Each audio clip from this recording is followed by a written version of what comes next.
कुमारी सैलजा जी, Bhupesh Baghel ji, TS Singhdeo जी, चरणदास महंत जी, तामराज साहू जी, दीपक बैद जी, फूलो देवी नेताम जी, छत्तीसगढ़ के मंत्री, एमएलएज, हमारे प्यारे पार्टी के कार्यकर्ता, बब्बर शेर,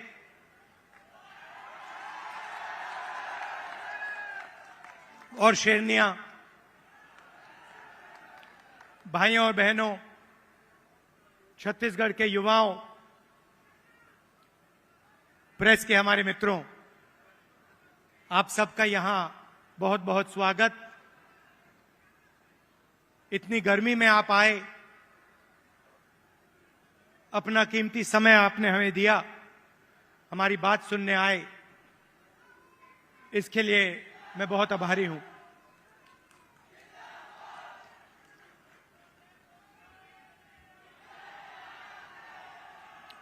कुछ ही महीने पहले कर्नाटक में चुनाव हुआ। एक तरफ बीजेपी और उनकी विचारधारा, दूसरी तरफ कांग्रेस पार्टी, हमारी विचारधारा।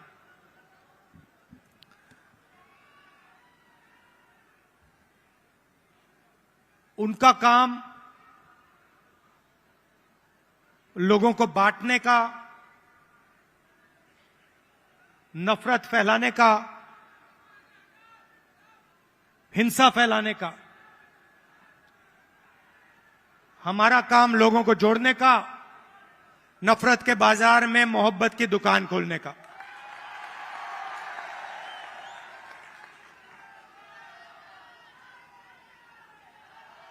और कर्नाटक में हमने कहा, जैसे पहले हमने छत्तीसगढ़ में वायदे किए थे,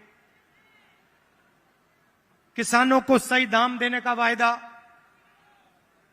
जो हमने पूरा किया, किसानों का कर्जा माफ किया, बिजली बिल हाफ किया, जैसे हमने यहां वायदे किए थे, वैसे ही हमने कर्नाटक में 5 वायदे किए। चुनाव से पहले बीजेपी के लोग हर बार वो कोई ना कोई नंबर निकाल देते हैं।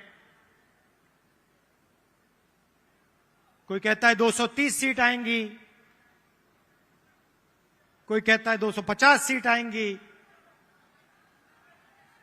मगर कर्नाटक में कर्नाटक के हर गरीब व्यक्ति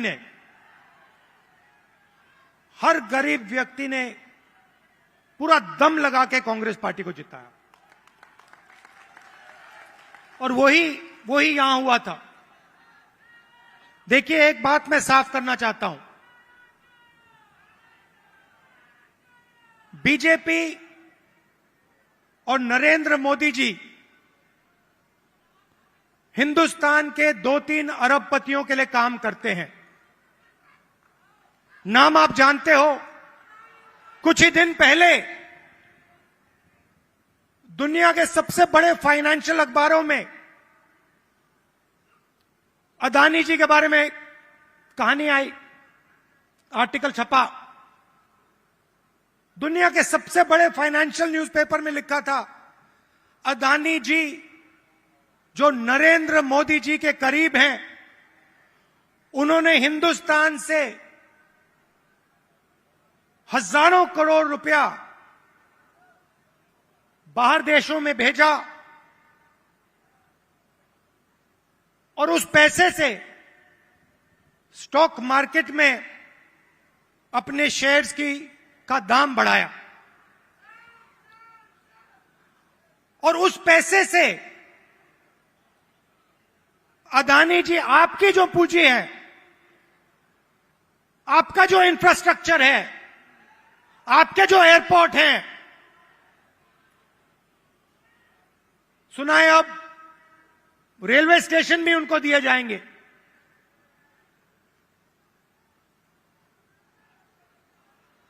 पूरा का पूरा एक व्यक्ति के हवाले किया जा रहा है।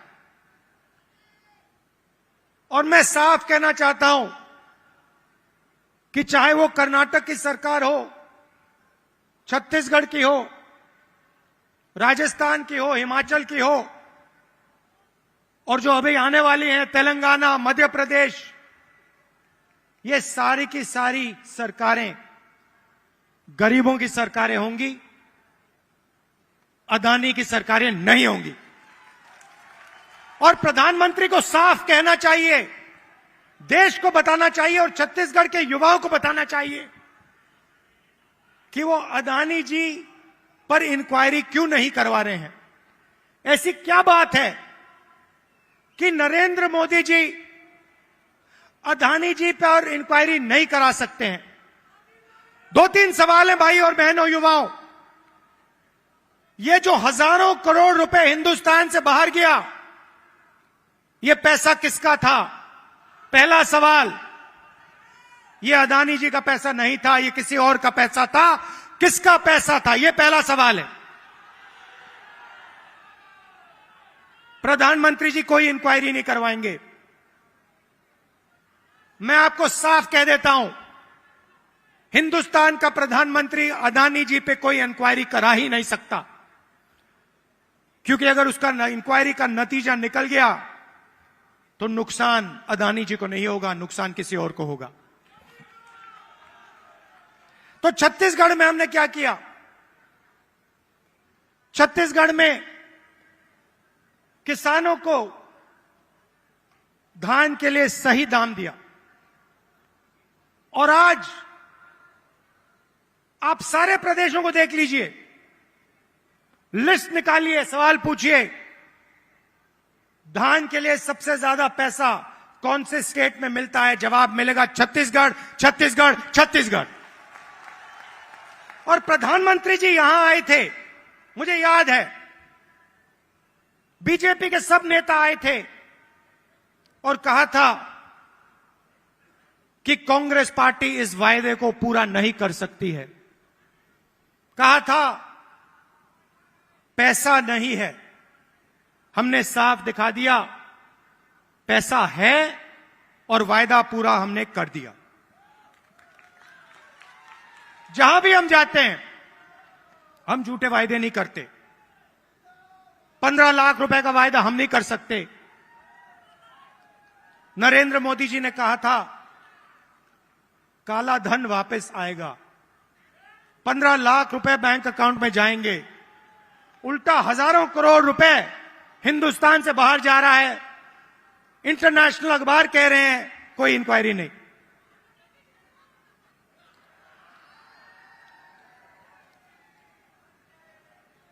तो अब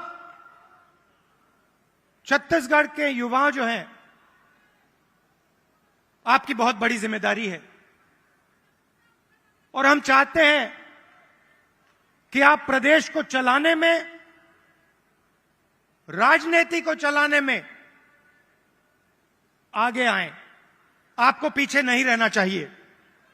आपकी जो नई जनरेशन है, भविष्य आपका है। आने वाले समय में छत्तीसगढ़ आपका है और आपको आगे बढ़ना पड़ेगा। और इसीलिए हमने राजीव युवा क्लब आपके लिए बनाए हैं। हर क्लब को 1 लाख रुपए, 3 लाख युवाओं को क्लब में हमने जोड़ा है। और ये ऐसे नहीं जोड़ा है, मैं आपको साफ बताना चाहता हूं। हमने इसलिए जोड़ा है कि आप इस प्रदेश को चलाने में आप भाग लें। और हम आपके लिए राजनीति के दरवाजे खोलना चाहते हैं कि कुछ ही सालों में आपके बीच में से छत्तीसगढ़ के एमएलए, प्रधान, नेता चुन के आए, इसलिए हमने यह काम किया है। दो तीन चीजें मैं और कहना चाहता हूं। जो हमारे आदिवासी भाई हैं, आपके लिए हमने पैसा कानून लाया, आपकी जमीन की रक्षा की। मैं आपसे एक बात कहना चाहता हूं, हम आदिवासी शब्द का प्रयोग करते हैं। आदिवासी का मतलब जो हिंदुस्तान के ओरिजिनल मालिक हैं। आदिवासी का मतलब इस देश की जो जमीन है, जो धरती है, उसके सबसे पहले आप मालिक थे। मतलब आपकी जमीन पर, जंगल पर, जल पर आपका हक बनता है। बीजेपी ने एक नया शब्द निकाला है, वनवासी। इस शब्द का बिल्कुल दूसरा मतलब है। हम चाहते हैं कि आदिवासी युवा जो भी सपना देखना चाहें, देखें और उस सपने को पूरा करें। डॉक्टर बनना है, इंजीनियर बनना है, बिजनेस चालू करना है, लॉयर बनना है, जज बनना है, मैन्युफैक्चरिंग यूनिट शुरू करना है, सब चीजों में आपको शामिल होना चाहिए। वो चाहते हैं कि आप जंगल में ही रहें, आप जंगल के बाहर ना आए। शब्द के पीछे सोच है भाई और बहनों। उनका कहना है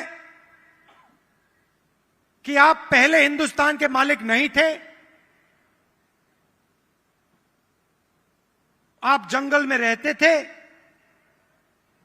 और आपको जंगल में रहना चाहिए। हम कहते नहीं, जंगल का हक, जमीन का हक, जल का हक आपको मिलना चाहिए। मगर जो भी आप सपना देखना चाहते हो, जहां भी आप जाना चाहते हो, वो सपना आपके लिए पूरा होना चाहिए। यह फर्क है विचारधारा में।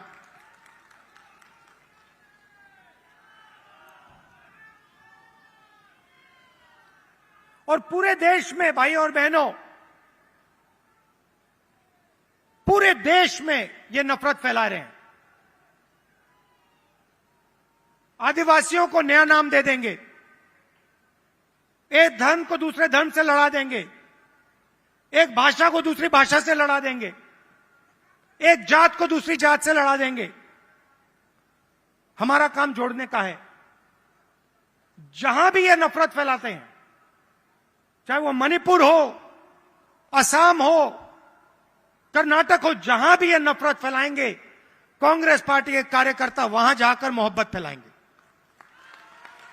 ये हमारा काम है, ये हमारी जिम्मेदारी है। आप देखिए, भारत जोड़ो यात्रा का यही लक्ष्य था। कन्याकुमारी से हम शुरू हुए, श्रीनगर तक गए,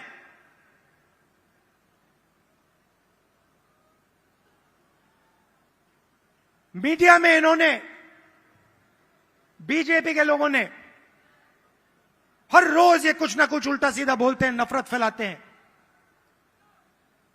भारत जोड़ो यात्रा ने पूरे हिंदुस्तान को जोड़ने का काम किया। हर धर्म को, हर जात को, हर भाषा को हमने याद दिलाया कि आप सबसे पहले हिंदुस्तानी हो और आप सबको एक साथ मिलकर, मोहब्बत के साथ, इज्जत के साथ रहना है। यह यात्रा का मैसेज था और यह बहुत गहरा मैसेज था, नया मैसेज नहीं था, बहुत पुराना मैसेज है। सदियों से यहां पे छत्तीसगढ़ में और बाकी प्रदेशों में लोगों ने यह मैसेज दिया है और यही कांग्रेस पार्टी का और हिंदुस्तान का डीएनए है। हम जोड़ते हैं, वो नफरत फैलाते हैं। हम किसानों के लिए, मजदूरों के लिए, छोटे व्यापारियों के लिए काम करते हैं, वो 2-3 अरबपतियों के लिए काम करते हैं। कुछ साल पहले मैंने बघेल जी से एक बात कही। मैंने कहा, जहां भी मैं जाता हूं, मैं युवाओं से पूछता हूं,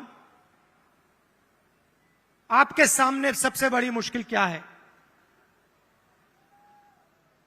बीजेपी ने जो हिंदुस्तान की रीढ़ की हड्डी है, आर्थिक रीढ़ की हड्डी है, उसको तोड़ दिया है। जो छोटे व्यापारी थे,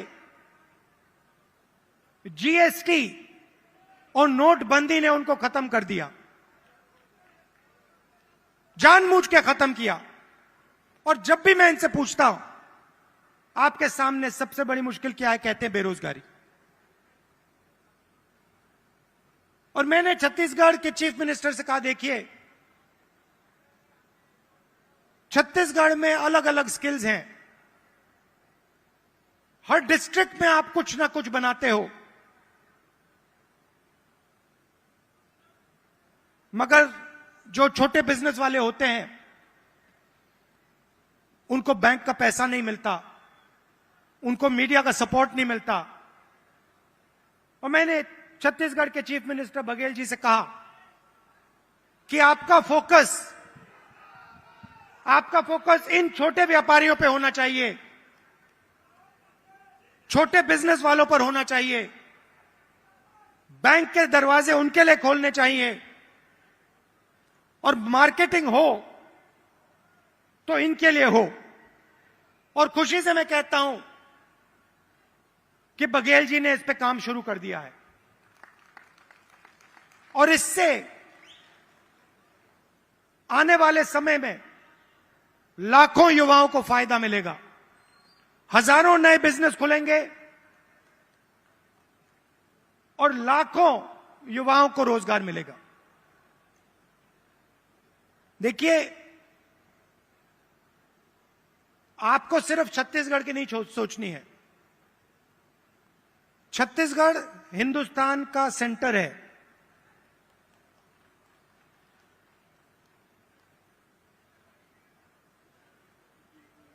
बंगाल से गुजरात कोई जाता है, छत्तीसगढ़ से निकलना पड़ता है। आप सेंटर लाइन पे हो और आपको देश का लॉजिस्टिकल सेंटर बनना चाहिए कि आप इंफ्रास्ट्रक्चर तैयार करिए कि छत्तीसगढ़ हिंदुस्तान का लॉजिस्टिकल सेंटर बने।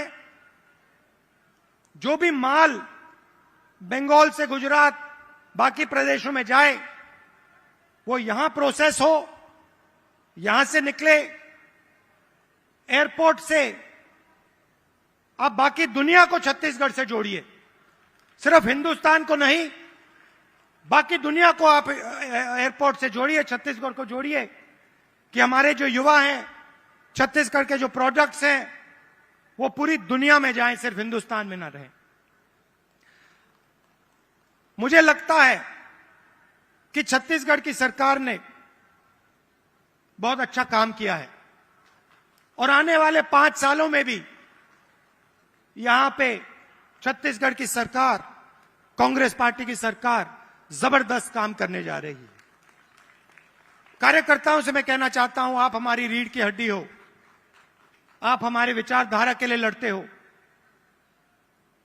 छत्तीसगढ़ में आपने हमें जिताया, राजस्थान में जिताया, कर्नाटक में जिताया, हिमाचल में जिताया, तेलंगाना में जिताओगे, फिर से छत्तीसगढ़ में जिताओगे, मध्य प्रदेश में जिताओगे, राजस्थान में जिताओगे।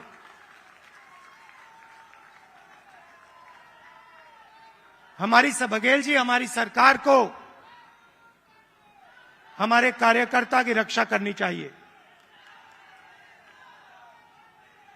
करती है, मगर और डट के जो हमारा कार्यकर्ता है उसे लगना चाहिए कि मैं कांग्रेस पार्टी का कार्यकर्ता हूं, मैं कांग्रेस पार्टी की विचारधारा के लिए लड़ता हूं और मरता हूं। देश को आपकी जरूरत है। नफरत से देश आगे नहीं जा सकता है, हिंसा से देश आगे नहीं जा सकता हूं। आप सबका यहां बहुत बहुत स्वागत। इतनी गर्मी में आप आए, अपना कीमती समय आपने हमें दिया, हमारी बात सुनने आए, इसके लिए मैं बहुत आभारी हूं।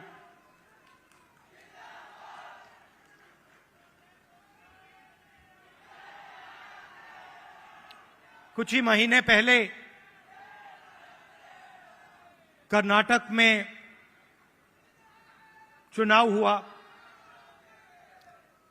एक तरफ बीजेपी और उनकी विचारधारा, दूसरी तरफ कांग्रेस पार्टी हमारी विचारधारा।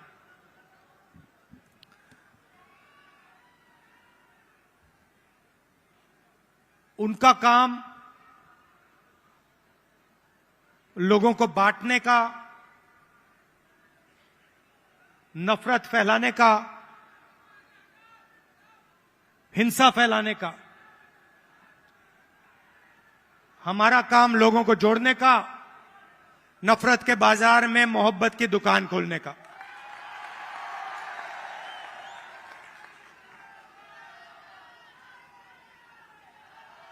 और कर्नाटक में हमने कहा, जैसे पहले हमने छत्तीसगढ़ में वायदे किए थे,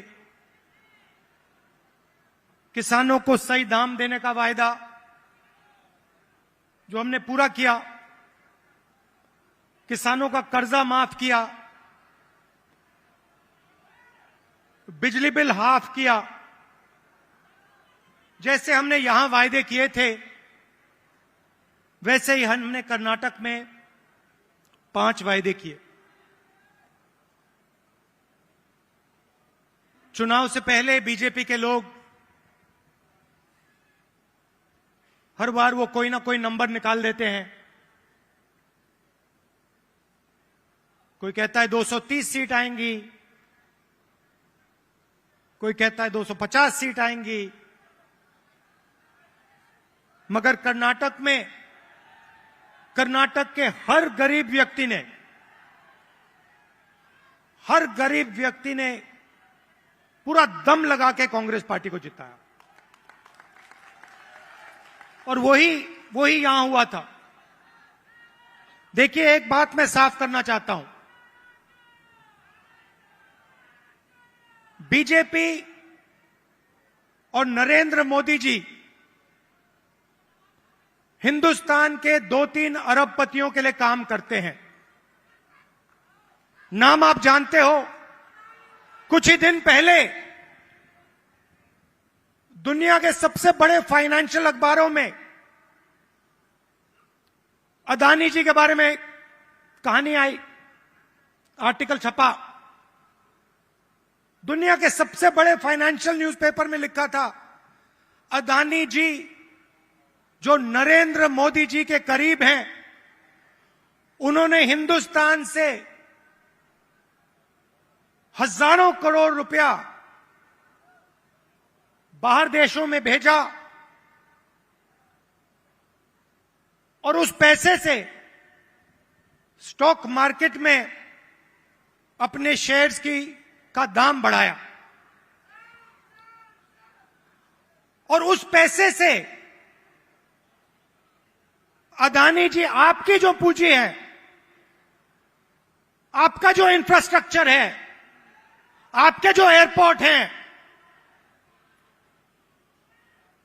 सुना है अब रेलवे स्टेशन भी उनको दिए जाएंगे।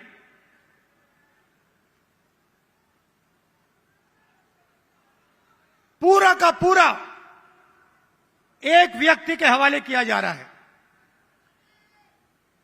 और मैं साफ कहना चाहता हूं कि चाहे वो कर्नाटक की सरकार हो, छत्तीसगढ़ की हो, राजस्थान की हो, हिमाचल की हो, और जो अभी आने वाली हैं तेलंगाना, मध्य प्रदेश, ये सारी की सारी सरकारें गरीबों की सरकारें होंगी, अदानी की सरकारें नहीं होंगी। और प्रधानमंत्री को साफ कहना चाहिए, देश को बताना चाहिए और छत्तीसगढ़ के युवाओं को बताना चाहिए कि वो अदानी जी पर इंक्वायरी क्यों नहीं करवा रहे हैं। ऐसी क्या बात है कि नरेंद्र मोदी जी अदानी जी पर इंक्वायरी नहीं करा सकते हैं? 2-3 सवाल हैं भाई और बहनों, युवाओं। ये जो हजारों करोड़ रुपए हिंदुस्तान से बाहर गया, ये पैसा किसका था? पहला सवाल, ये अदानी जी का पैसा नहीं था, ये किसी और का पैसा था। किसका पैसा था? ये पहला सवाल है। प्रधानमंत्री जी कोई इंक्वायरी नहीं करवाएंगे। मैं आपको साफ कह देता हूं, हिंदुस्तान का प्रधानमंत्री अदानी जी पे कोई इंक्वायरी करा ही नहीं सकता, क्योंकि अगर उसका इंक्वायरी का नतीजा निकल गया तो नुकसान अदानी जी को नहीं होगा, नुकसान किसी और को होगा। तो छत्तीसगढ़ में हमने क्या किया? छत्तीसगढ़ में किसानों को धान के लिए सही दाम दिया। और आज आप सारे प्रदेशों को देख लीजिए, लिस्ट निकालिए, सवाल पूछिए, धान के लिए सबसे ज्यादा पैसा कौन से स्टेट में मिलता है? जवाब मिलेगा छत्तीसगढ़, छत्तीसगढ़, छत्तीसगढ़। और प्रधानमंत्री जी यहां आए थे, मुझे याद है, बीजेपी के सब नेता आए थे और कहा था कि कांग्रेस पार्टी इस वायदे को पूरा नहीं कर सकती है। कहा था पैसा नहीं है। हमने साफ दिखा दिया, पैसा है और वायदा पूरा हमने कर दिया। जहां भी हम जाते हैं, हम झूठे वायदे नहीं करते। 15 लाख रुपए का वायदा हम नहीं कर सकते। नरेंद्र मोदी जी ने कहा था काला धन वापस आएगा, 15 लाख रुपए बैंक अकाउंट में जाएंगे।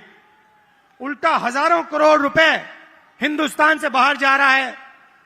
इंटरनेशनल अखबार कह रहे हैं कोई इंक्वायरी नहीं।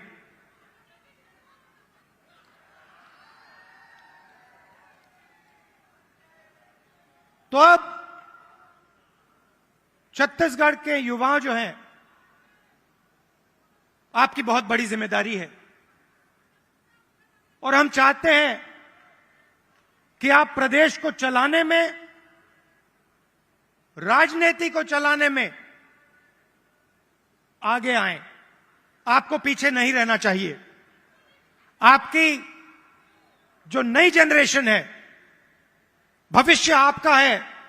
आने वाले समय में छत्तीसगढ़ आपका है और आपको आगे बढ़ना पड़ेगा। और इसीलिए हमने राजीव युवा क्लब आपके लिए बनाए हैं।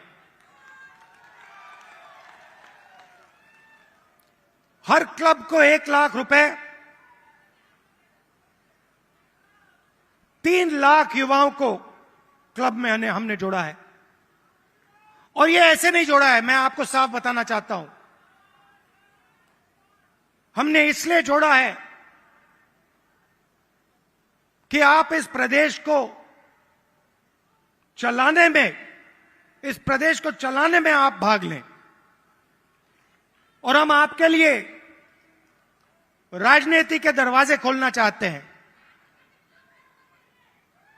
कि कुछ ही सालों में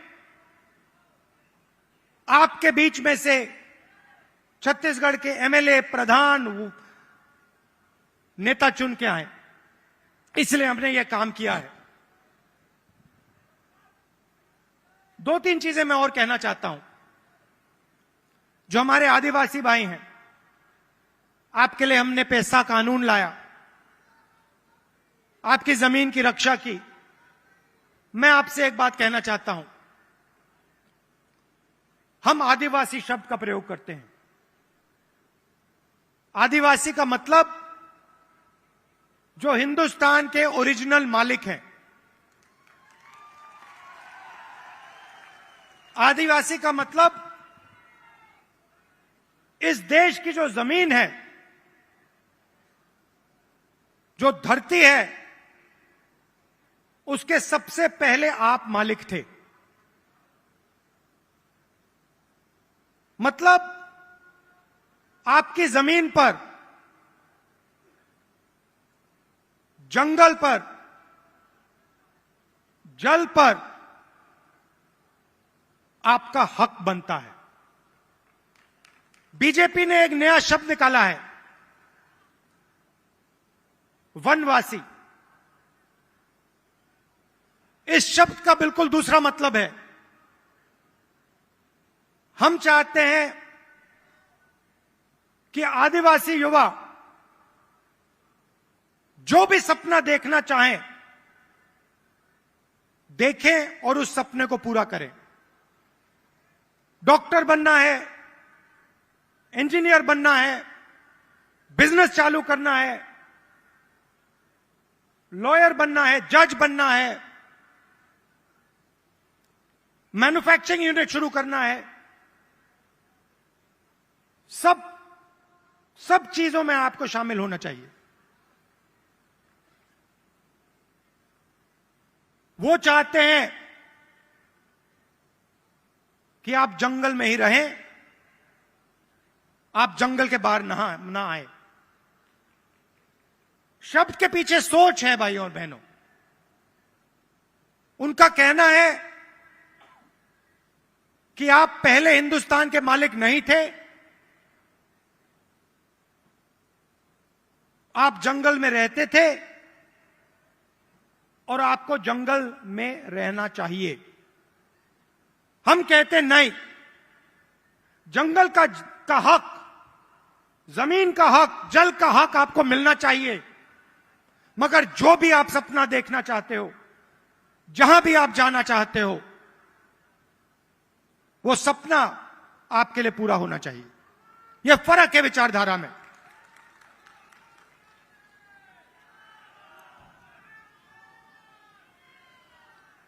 और पूरे देश में भाई और बहनों, पूरे देश में ये नफरत फैला रहे हैं। आदिवासियों को नया नाम दे देंगे, एक धर्म को दूसरे धर्म से लड़ा देंगे, एक भाषा को दूसरी भाषा से लड़ा देंगे, एक जात को दूसरी जात से लड़ा देंगे। हमारा काम जोड़ने का है। जहां भी ये नफरत फैलाते हैं, चाहे वो मणिपुर हो, असम हो, कर्नाटक हो, जहां भी ये नफरत फैलाएंगे, कांग्रेस पार्टी के कार्यकर्ता वहां जाकर मोहब्बत फैलाएंगे। ये हमारा काम है, ये हमारी जिम्मेदारी है। आप देखिए, भारत जोड़ो यात्रा का यही लक्ष्य था। कन्याकुमारी से हम शुरू हुए,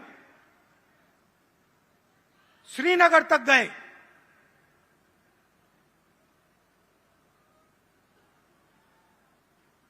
मीडिया में इन्होंने, बीजेपी के लोगों ने हर रोज ये कुछ ना कुछ उल्टा सीधा बोलते हैं, नफरत फैलाते हैं।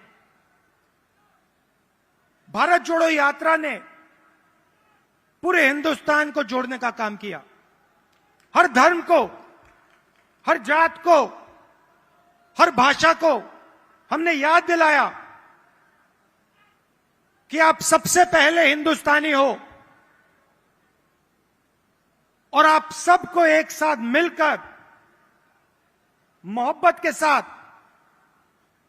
इज्जत के साथ रहना है। यह यात्रा का मैसेज था और यह बहुत गहरा मैसेज था, नया मैसेज नहीं था, बहुत पुराना मैसेज है।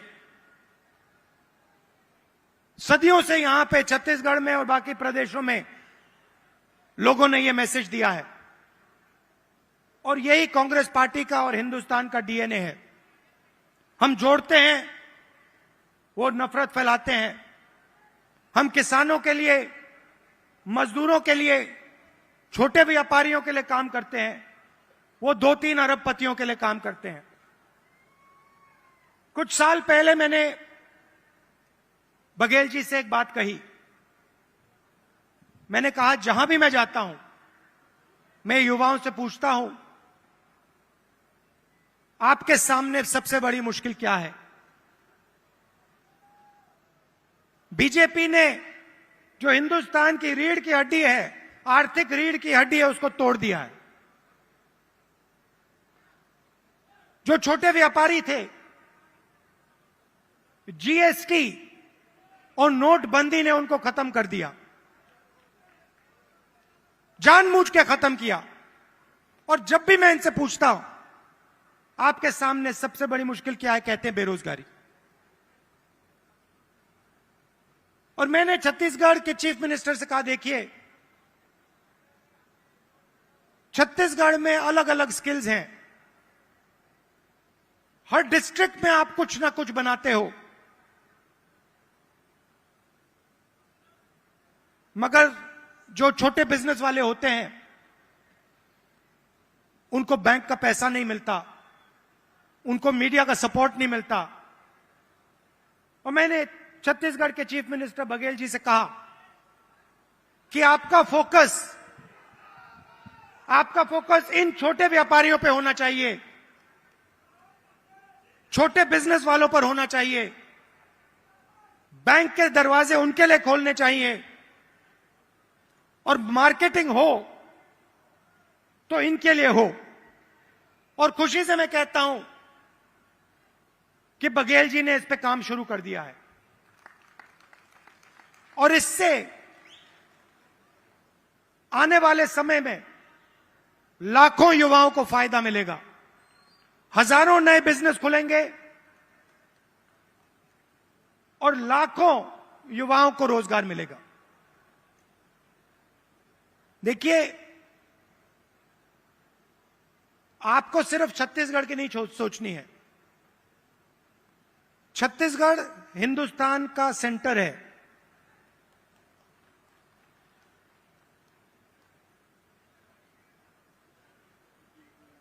बंगाल से गुजरात कोई जाता है, छत्तीसगढ़ से निकलना पड़ता है। आप सेंटर लाइन पे हो और आपको देश का लॉजिस्टिकल सेंटर बनना चाहिए कि आप इंफ्रास्ट्रक्चर तैयार करिए कि छत्तीसगढ़ हिंदुस्तान का लॉजिस्टिकल सेंटर बने। जो भी माल बंगाल से गुजरात बाकी प्रदेशों में जाए, वो यहां प्रोसेस हो, यहां से निकले एयरपोर्ट से। आप बाकी दुनिया को छत्तीसगढ़ से जोड़िए, सिर्फ हिंदुस्तान को नहीं, बाकी दुनिया को आप एयरपोर्ट से जोड़िए, छत्तीसगढ़ को जोड़िए कि हमारे जो युवा हैं, छत्तीसगढ़ के जो प्रोडक्ट्स हैं, वो पूरी दुनिया में जाएं, सिर्फ हिंदुस्तान में ना रहें। मुझे लगता है कि छत्तीसगढ़ की सरकार ने बहुत अच्छा काम किया है और आने वाले 5 सालों में भी यहां पे छत्तीसगढ़ की सरकार, कांग्रेस पार्टी की सरकार जबरदस्त काम करने जा रही है। कार्यकर्ताओं से मैं कहना चाहता हूं, आप हमारी रीढ़ की हड्डी हो, आप हमारे विचारधारा के लिए लड़ते हो। छत्तीसगढ़ में आपने हमें जिताया, राजस्थान में जिताया, कर्नाटक में जिताया, हिमाचल में जिताया, तेलंगाना में जिताओगे, फिर से छत्तीसगढ़ में जिताओगे, मध्य प्रदेश में जिताओगे, राजस्थान में जिताओगे।